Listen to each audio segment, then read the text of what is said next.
Hey folks, Michael here with Primal Edge. This video, although it's been planned for a while, is a viewer request. A few months ago, I showed you how to turn an XPS Foam panel into a brick wall. The panel was and is to be used as set walls for videos. I mentioned then that there would be wood accent pieces made the same way, using XPS Foam and making it look like wood. So that's what we're doing today. Here's one of the side pieces that I've begun to apply the brick effect to. I'm going to use the opposite side for the wood grain effect. This will allow for multiple set design options. You can either use the brick side or the wood side, making it a multitasker. The wood grain effect will be going in this direction, and it should appear as multiple planks of wood that has, over time, been stained, painted, weathered, basically like it's been around for decades. I really like that discolored white chip paint kind of look. First, we need to apply our grain effect. I'm going to use this T-square to mark out where each plank will be located. I'm going to mark it off with a black marker, and these boards should not be perfect. You want irregular joints and grain patterns. It'll add to the effect. Once you've laid out the design, use an alpha knife and cut grooves where each board joint is. This is mainly going to be a guide for the next step. Folks, while I'm thinking about it, if you like these kind of videos, maker-style content, consider subscribing. I'd love to have you as part of the community. And hit the bell so you'll get notified when new videos are uploaded. Also, if you're finding this video useful, entertaining, or in any way enjoyed the content, please feed that YouTube algorithm by hitting the like button. It really does help out a lot. I don't just make content for YouTube, but for you too. And those likes tell me what you want to see more of, and it tells YouTube that the content I'm providing has value. Anyway, back to the build. Once these lines are drawn, use a steel brush, soldering iron, knife, screwdriver, anything you can really, and start applying wood grain and defining the joints between each plank. Do one plank at a time and keep your strokes long.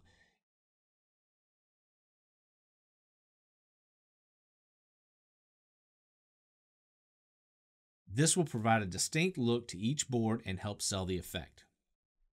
You can go nuts here if you're not careful. Less can be more, so be sure you stop, step away, and look every so often. Large grain lines and small grain lines combined appear more natural, so be sure to do both. I'd recommend about 80% of the coverage to be small grains, while about 20% or so should be roughly medium or large. A few deep gouges here and there are a great way to suggest knots, scrapes, scars, and all other manner of abuse that this board might have gone through over the years.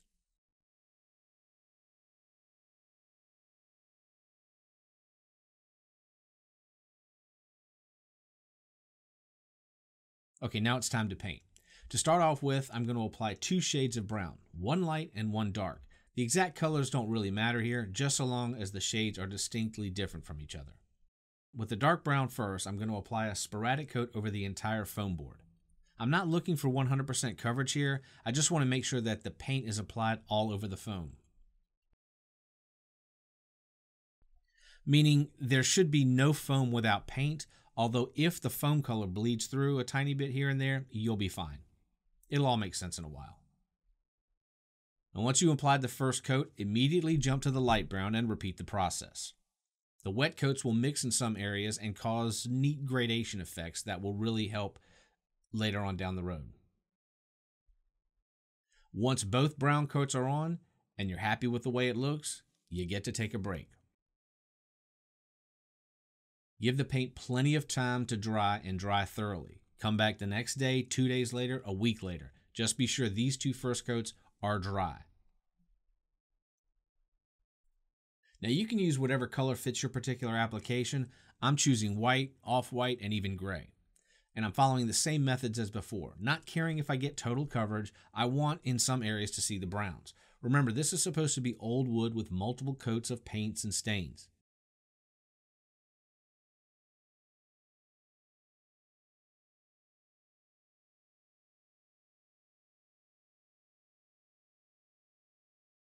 I do not let the paint dry between applications. This helps cause the colors to mix and help sell the effect.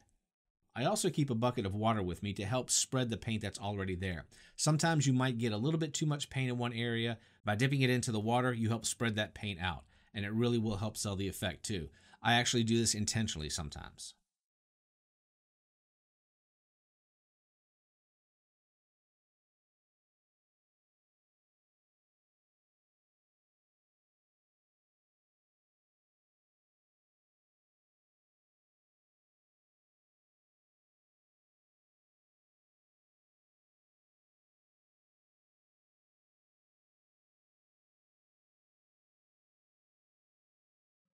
Next up is a wash.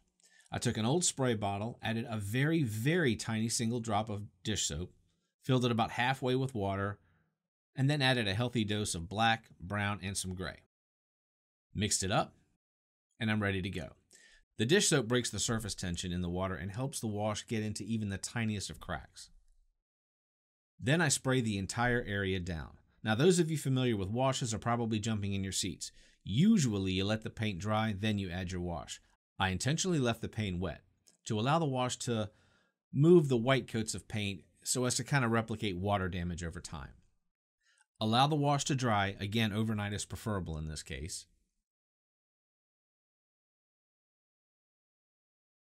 Two days, 3 days, all the better. Once the piece is thoroughly dry, the last step is to go through with a dry brush using a bright white paint. Add paint to your brush, wipe off most of it like you see me doing here, and then apply gentle brushing strokes to highlight the peaks and allow the detail to pop out.